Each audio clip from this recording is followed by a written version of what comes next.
Page 207, continued para. From the existence of such towns in Western India, it is reasonable to assume a considerable amount of surplus produce, page 208, by way of food and clothing to meet the needs of the people living there. Some towns were very thickly populated. Anahila Pataka contained as many as 48 marts. Footnote 164. The needs of these towns naturally involved a good volume of internal trade between them and the villages, which must have shaken the stagnant economy of the latter. Para. The earlier trade in horse, oil and salt grew in later times in Rajasthan. The Chaimana inscription unmistakably point to thriving commerce carried on by horse dealers, Mahajanas, Seths and oil millers, 166. Especially trade in horse and salt from the Sambhar lake was a source of profitable tolls to the state. But it is significant that from the 11th century internal trade came to cover several daily necessaries which affected the life of the common people. The Chaimana inscriptions show that Rajasthan had a good trade in wheat, mudga, raisin, oil, betel leaves, spices, pulses, etc. 166. We also hear of merchants in bronze and cloth, and also of distillers and weavers. 167. In fact, the Chaimana inscription unfolds the genesis of the activities of the Marwar merchants who became famous as Marwaris in later times. Para. The Parmara records also indicate considerable internal trade. An inscription refers to flourishing trade in the area around the town of Arthuna in Rajasthan. Here trade was carried on in articles of daily consumption such as grain, especially barley, thread, cotton, cloth, salt, sugar, 168, and oil. It seems that madder, M-A-D-D-E-R, was brought from Bengal to Arthuna for sale, 169. Another record of a Parmara feudatory from Nashik speaks of shops and oil mills in that area. 170. Para. The traders known as Vaniks seem to have been a very prosperous class in Gujarat. The great millionaires Vastupala, Tejapala and Jagaru are well known. 171. They derived their wealth from both internal and foreign trade and were obviously assisted by ordinary merchants whose economic activities touched the life of the common folk. A class of merchants known as Pedaio, P-E-D-A-I-O, sold grain, etc., bracket, Kan, Adi, Vikreta, Vanik, 172. We also hear of an ordinary trader who, 173, sold only gram, Chanaka Vikraya Kara. This evidence would imply that even in the rural areas some people paid for their food. Page 209, para. Uttar Pradesh gives poor indications of internal trade, although the use of the term Pravanikara in the Garhwala inscription signifies taxes levied from retail traders. Similarly, Bundelkhand, which produced such cash crops as indigo, cotton, and sugarcane, may have developed considerable rural trade.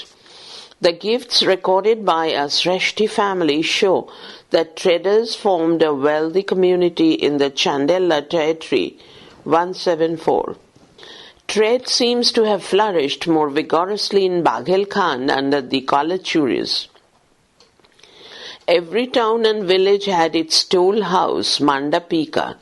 The articles of sale in the markets of towns and villages included food grain, salt, pepper, liquor, oil, glass, and vegetables. 175 para. Internal trade had not altogether languished in the earlier period in eastern India, as would appear from the mention of the Tarika, officer in charge of ferry dues or navy, and the Saulkika, Saulkika,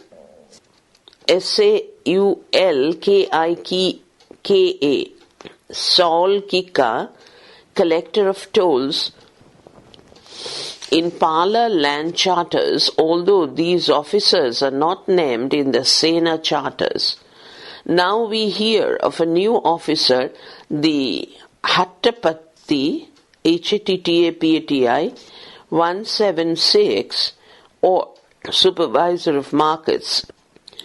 On the whole, in the 11th and 12th centuries, northern India witnessed an expansion of commercial activities which seem to have declined during the 4th centuries following the collapse of the Gupta rule.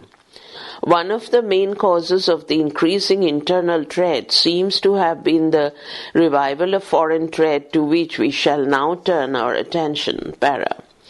It would be wrong to hold that all foreign trade and commerce stopped between 750 and 1000, but signs of foreign trade between 600 and 900 seem to be weak. The evidence we have for the external commerce of this period does not compare favorably with Indian trade with the Roman Empire in the time of the Satavahanas and Kushanas, or with the Byzantine Empire in Gupta times. Nevertheless, a sizable coastal trade was carried between India on the one hand and the Persian Gulf and Arabia via the Arab Sea on the other.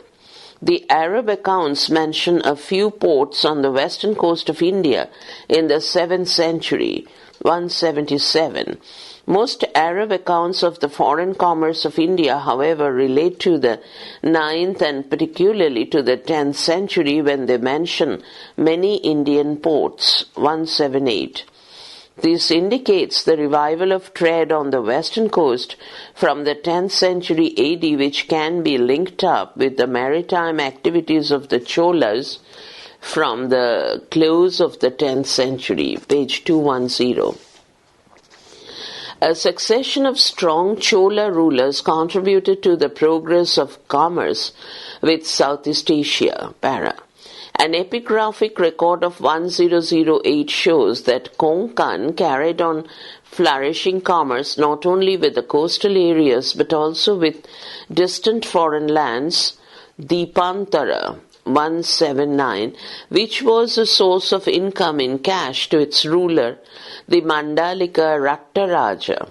He charged a Gadiana of gold from every vessel arriving from foreign lands and a Dharana of gold from every ship arriving from a place called Kandala Mulia in the coastal area.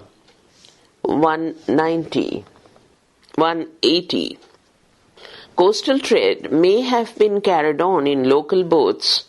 All this indicates growing commerce on the Konkan coast, which also had a town of merchants called Manigrama. 181. Para. Similarly, India maintained commercial intercourse with China. At first, most of this trade was monopolized by the Arabs and later by the Chinese, both of whom carried on commerce in their own ships. There is hardly any indication of trade being carried by Indian merchants abroad until the 10th century AD, 182. But the Manasollaso, a work of the 12th century, advises that Indian ships should pay 1/10 of the price of their goods as duty in the harbors of the king, 183. In the 13th century, we hear of an Indian merchant called Jagadu, who used to trade regularly with Persia and transport goods in his own ship. His agent at Hormuz was an Indian, 184. Besides, references to the piratical activities of Indians on the western coast, for instance, Marco Polo's complaints against Gujarati pirates in the 13th century, presuppose the existence of shipping. 185. Para. Certainly, India witnessed considerable shipbuilding activities in the 13th century. Marco Polo refers to many Indian ships which visited Fu, Chao, Chao, Fuzhou, in China with many merchants and carried cargoes of various merchandise to that place. 186. Moreover, we hear of several busy ports visited by the Arabs and the Chinese on the western coast. The number of ports mentioned in the 10th century by the Arab writers is far greater than that we find in 7th century 187. All this points to some revival of the foreign commerce of India on its west coast during the period from 10th to the 13th century, corroborated by increasing references to money, tolls, and sale of commodities in local contemporary donation records. Page 211. Bara. The nature of foreign commerce seems to have undergone a change. In the early centuries of the Christian era, India's exports consisted mainly of luxury articles, spices, silk, and fine muslins. But now it was extended to tanned leather, leather goods, bakram, within bracket coarse cloth, and other textiles, 188. While bakram or coarse linen may have been made of hemp or flax, FLAX, the Chinese account also refers to the export of the fine hemp, 189. According to the Chinese and Arab accounts, sugarcane and ginger were also exported from Malwa and Gujarat during this period. Coarse cloth, cotton goods, hemp, and sugar were substantial exports, for they would have a wider market, not confined to the upper classes of Arabia and China. Fine cotton goods were exported in the early centuries of the Christian era, but hemp and sugar, 190, do not figure as exports then, and thus appear to be quite new commodities of foreign trade. We have no idea of the volume in trade in these two articles, but undoubtedly they were something more than luxury articles, and thus their export was bound to affect ordinary producers who would be paid in cash for the sale of their cotton, hemp, and sugarcane. So far as China is concerned, these articles, along with the usual luxury goods, played the same role in denuding her of gold and silver in the 10th, 12th centuries as the spices did in the case of Rome in the 1st century AD, so that, like Rome, China had to place restrictions on the trade with Malabar and Quilon in India in the 12th century, 191 para. It is difficult to explain this revival of commerce during the 2 centuries preceding the Turkish conquest of India. A possible factor that promoted commerce in eastern India and explains the frequent mention of coins in the land grants of the Senas of Bengal is the increasing cultivation of two important commercial crops, coconut and areca nut. Commonly mentioned as the products granted in North and East Bengal during the 11th and 12th centuries, they do not find a place either in the grants of Gupta times or in the Pala grants from North Bengal. In East Bengal, areca nut is first mentioned in a grant of about the 7th, 8th century AD, 192, but coconut seems to have been introduced a couple of centuries earlier. But coconut seems to have been introduced a couple of centuries later. The Chandra and Varman grants mention both areca nut and coconut as the products of the donated land, but they do not stipulate, page 212, its yield in kinds. However, most Sena grants state the income in money only in those cases in which these two products are specified. Apparently brought to Bengal from South India, the two fruit trees came to be regarded as sources of income from the land from the 11th century AD. Probably local peasants paid special taxes on these crops to the king, who made them over to religious grantees. We are not sure whether all the various uses of coconut were known to Bengal, but there is no doubt that along with areca nut it constituted an important source of income in cash to the peasants. Para. So far as central and western India is concerned, an important reason of the revival of commerce seems to be the widespread cultivation of three commercial and cash-earning crops: sugarcane, cotton, and hemp.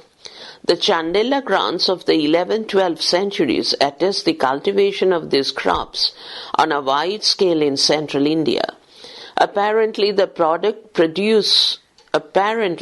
produce of these was purchased by rural merchants who passed it on to the ports for export. It is because of this that the peasants in the central regions paid their revenues in cash during the 13th century. As regards sugar, it was cultivated not only in the Chandela kingdom but also in Malwa and was exported from the coast of Gujarat.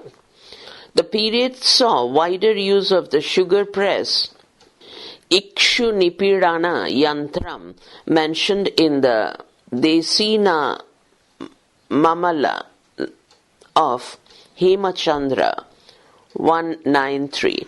This is significant, for there is no earlier Sanskrit word to denote a sugar press 194. The spread of the sugar press gave a great fillip to the sugar industry.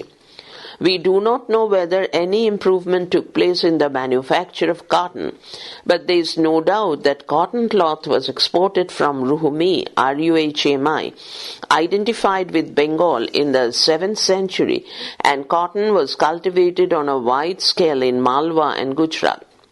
The superior quality of Indian cotton is attested by Marco Polo, who reports that Gujarat produced plenty of cotton in very big trees, which reached 6 paces in height when 20 years old.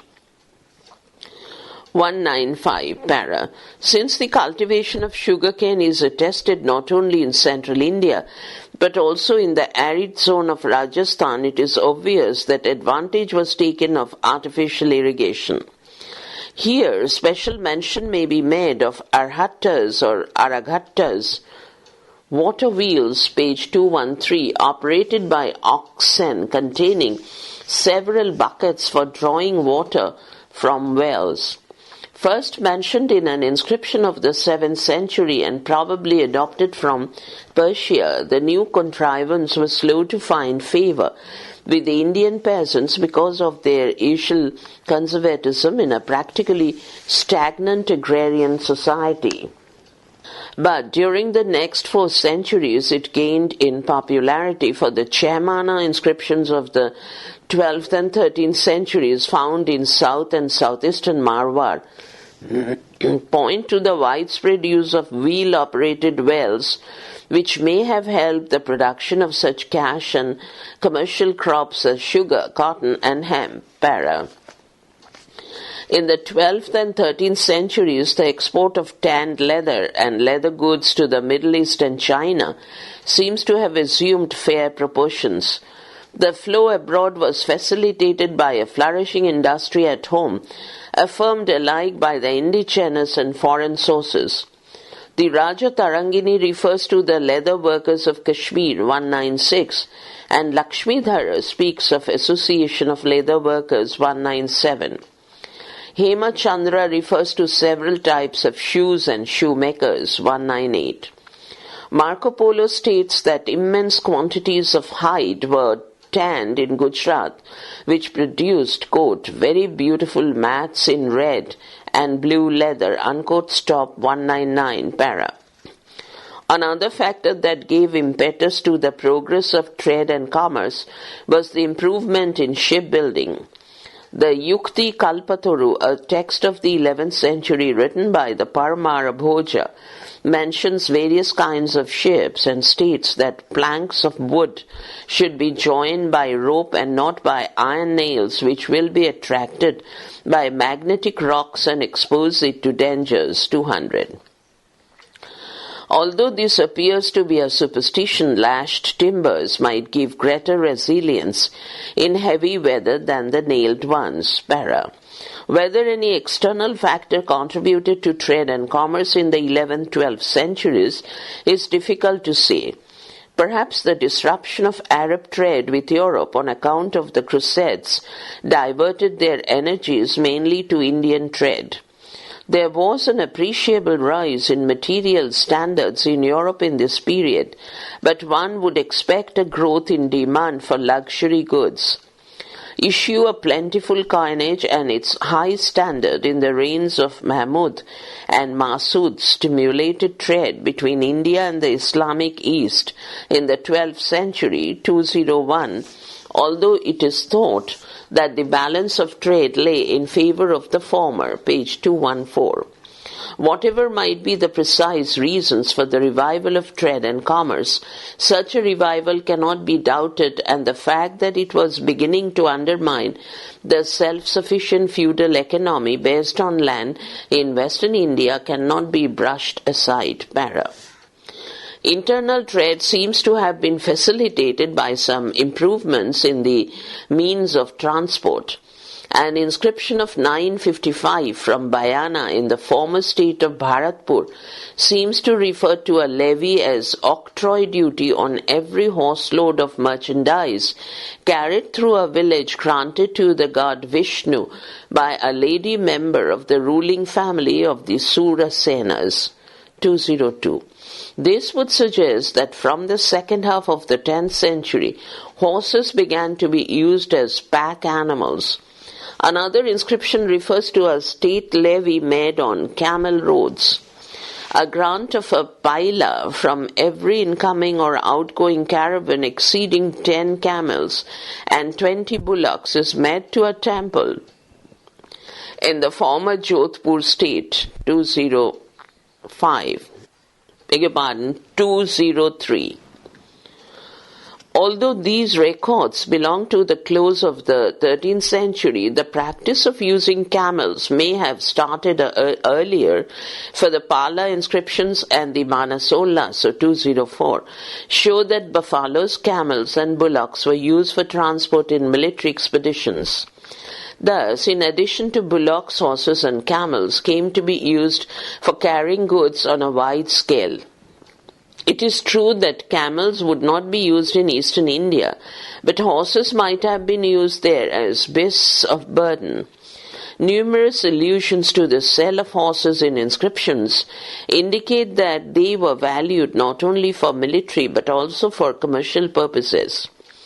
We can therefore postulate that the introduction of these new means of transport made for greater speed of conveyance over a large distance. Para. The progress in commerce, internal and external, can be better understood in the light of numerous references to money coinage in the epigraphic and literary records of the period, as well as to the discovery of coins belonging to this time.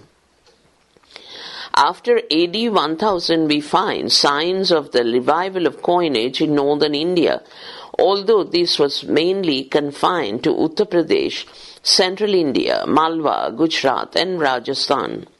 The evidence regarding eastern India, including Bengal and Bihar, is very weak. In fact, it has been argued with force that cowrie was the medium of exchange in eastern India. Page 215. In Bengal, the situation constantly changed under the Senas and their contemporaries. The Sena land charters estimated the revenue yield of the donated villages or lands in terms of Kapartaka Puranas, of which nothing is heard under the Palas. A record of 1234 from the Tipera district specified in cash the annual income of each one of the plots of land donated by Damodara Deva to 20 Brahmanas, whose total income from all these amounted to 100 Puranas, 205, although we are not sure whether collection was made in cash. No coins discovered so far can be ascribed with certainty either to the Sena or to the Pala kings or to any other ruler of Bengal belonging to this period, but epigraphic references suggest that coins less in use under the Palas were much in vogue under the Senas. Para. As we proceed westward, we find more indication of the use of coins. The first Kahravala ruler to issue coins was Madanapala, 1102 to 11. Numerous coins known as drammas, D-R-A-M-M-As, are attributed to his son Govinda Chandra, 1112-255. The frequency with which his coins are still found suggests their wide currency. Very little is known of the coins belonging to other rulers. Of the important medieval dynasties of northern India, the Kalachuris of Dahala were the first to revive gold coinage, and coins of several of their kings have been discovered. The Kalachuri gold coinage was first issued by Gangeya Deva 1015-40. It was followed by the Chandela rulers who did not issue any coins in the first century of their rule. The practice was begun by Kirtivarman 1060-1100 and followed by his successors who issued drammas of three varieties. The progressively increasing use of coins in the Chandela dominions is indicated by an inscription of 1212-206, which refers to the execution of a deed Vitta, Vitta-bandha, B-A-N-D-H-A, mortgaging land for money, although the amount involved therein is not mentioned. Para. Coins in considerable numbers have been attributed to the so-called allied Rajput dynasties, which arose on the ruins of the Pratihara Empire. Thus, the Chaymanas are credited with numerous coins, some of which have been brought to light. Their dominions show signs of prosperous trade and commerce, which made such coinage necessary. Revenues from shops and the sale of commodities, page 216, estimated in money, were donated to the temples. As far as the Guhilas are concerned, nearly 2,000 silver coins bearing the legend Sri Guhila were discovered at Agra in 1869, 207, but their present whereabouts remain untraceable. Many of the Gadhaya coins discovered in thousands are attributed to the Guhilas and Chaymanas. Similarly, coins ranging from the last quarter of the 10th century to the first quarter of the 12th century are ascribed by Cunningham to the Tomaras, who belong to Ajmer and Delhi. Mention may also be made of the copper coins issued by the Narwar rulers of Gwalior in the 13th century. Two hoards, one of 791 copper coins, 208, and the other of 926 copper coins, 209, are ascribed to them. Para. As regards the Paramaras of Malwa, coins are mentioned in some of their inscriptions. Bracket, the Arthuna inscription found in Bashwara in Rajasthan, bracket closed. The only Paramara ruler to issue gold coins was Udayaditya, who ruled over parts of central and northern India between 1060 and 1087, 210.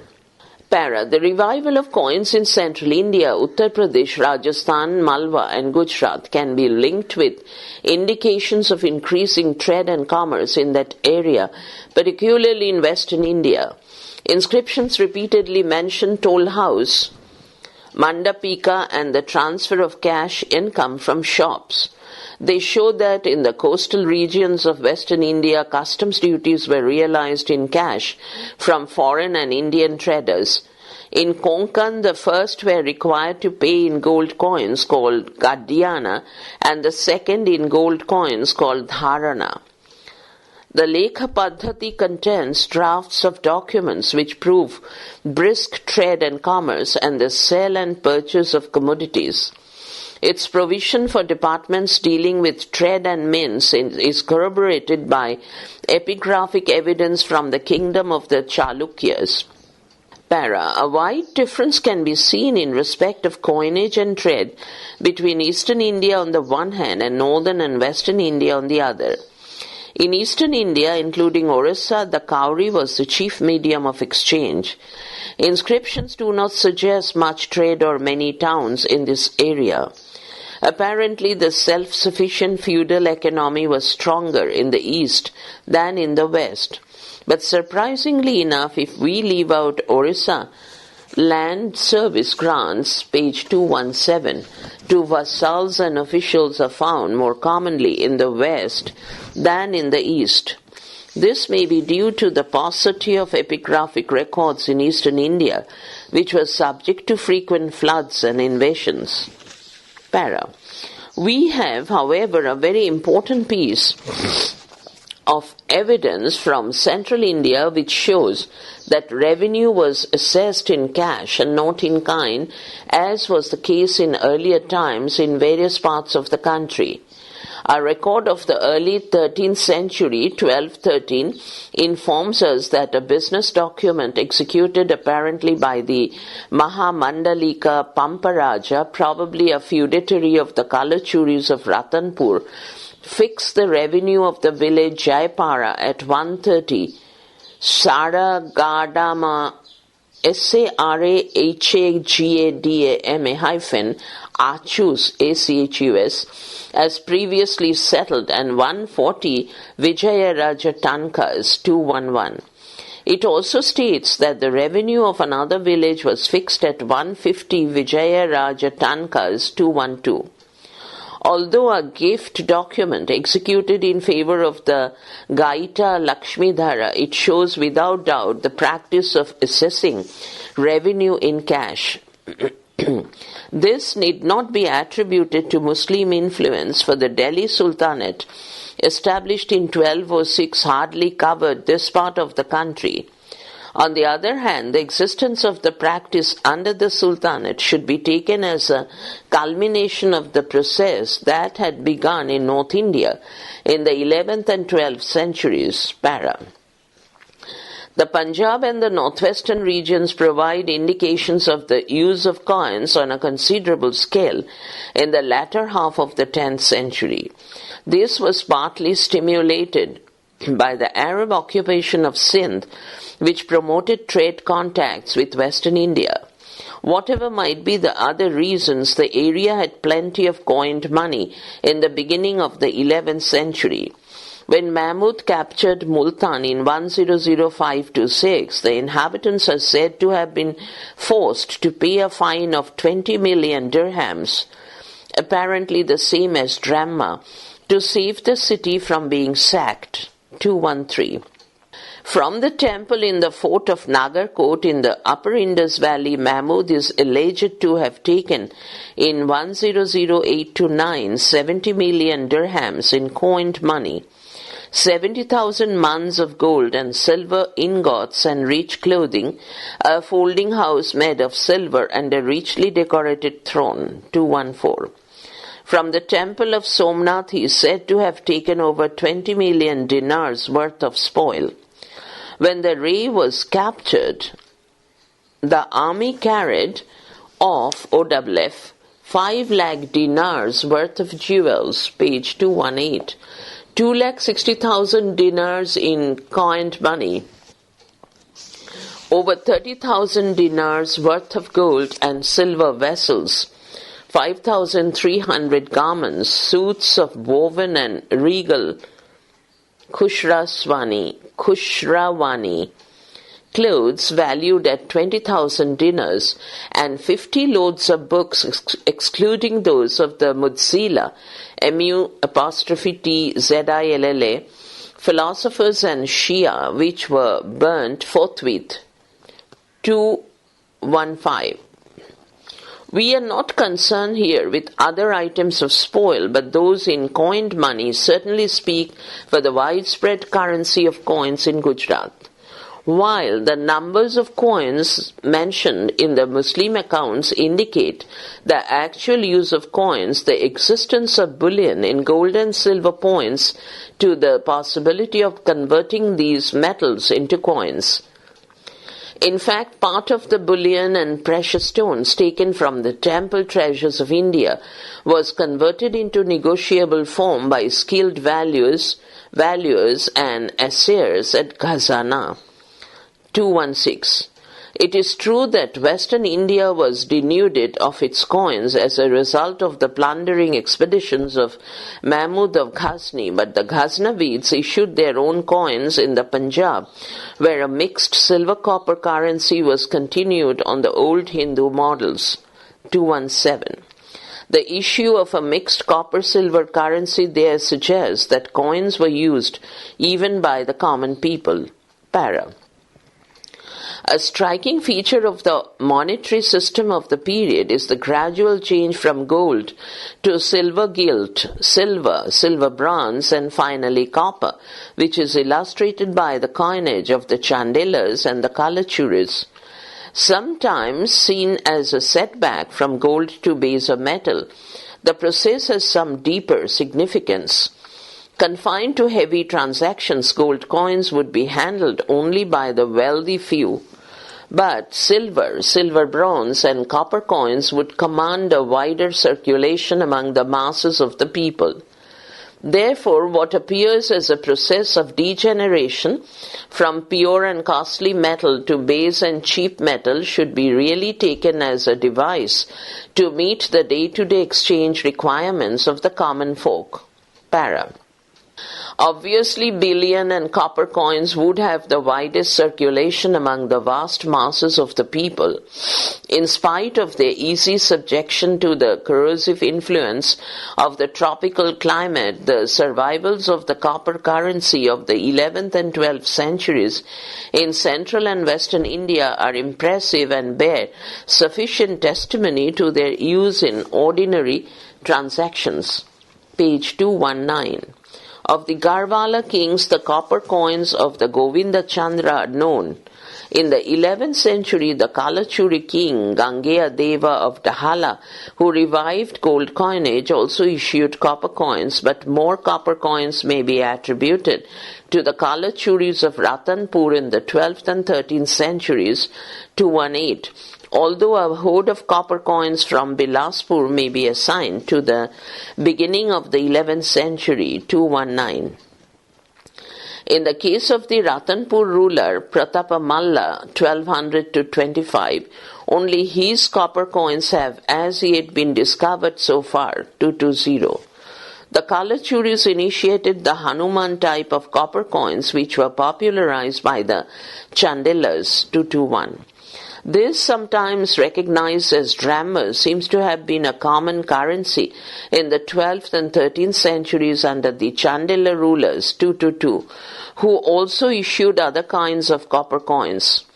Copper coins were also issued by the Chaymanas, 223, whose dominions give indication of growing rural trade.